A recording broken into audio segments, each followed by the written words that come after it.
Hey guys, আবারও চলে আসলাম তোমাদের কাছে একটা দার্জিলিংয়ের ভিডিও নিয়ে।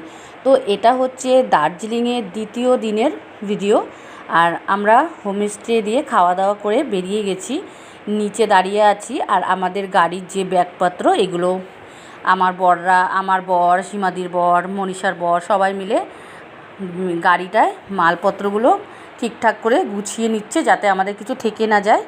আর এদিকে সীমাদি মনীষা একটু গল্প করছে, আর আমিও সেই জন্য একটু সুন্দর করে ভিডিওটা বানিয়ে নিচ্ছি চারিপাশে। কারণ এখান থেকে তো আমরা বাড়ি চলে যাব, থেকে যাবে শুধু এই স্মৃতিগুলো। আর স্মৃতিগুলো নিয়েই আগলে রাখতে হবে, কারণ এই সব জায়গাতে বারবার তো আর আসা যায় না।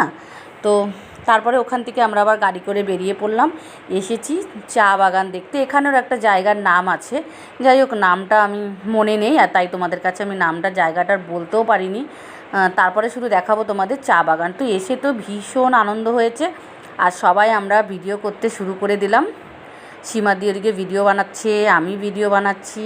মানে ইচ্ছে করছে কি যে এখান থেকে আর কোথাও যাই না। কোনো দিন স্বপ্নেও দেখিনি যে এরকম জায়গা আসতে পারবো ঘুরতে।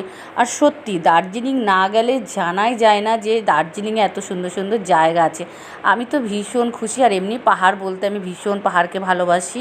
আর তার জন্য আমি বেশি বেশি করে ভিডিওগুলো বানাই, যাতে পরে আমি এই জিনিসগুলো দেখব আর ভেতরে না খুব একটা আনন্দ হয়। দেখো এদিকে সীমাদিও ভিডিও বানাতে শুরু করে দিল, আর মনীষাও ক্যামেরা ধরছে, আর আমিও সেই ফাঁকে একটু ভিডিও বানিয়ে নিচ্ছি। তো চলো খুব তাড়াতাড়ি আবারও তোমাদের কাছে সুন্দর ভিডিও নিয়ে আসছি।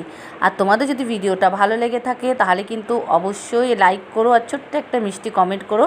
আর খুব তাড়াতাড়ি মিষ্টি একটা ভিডিও নিয়ে আবারও আসছি। টাটা।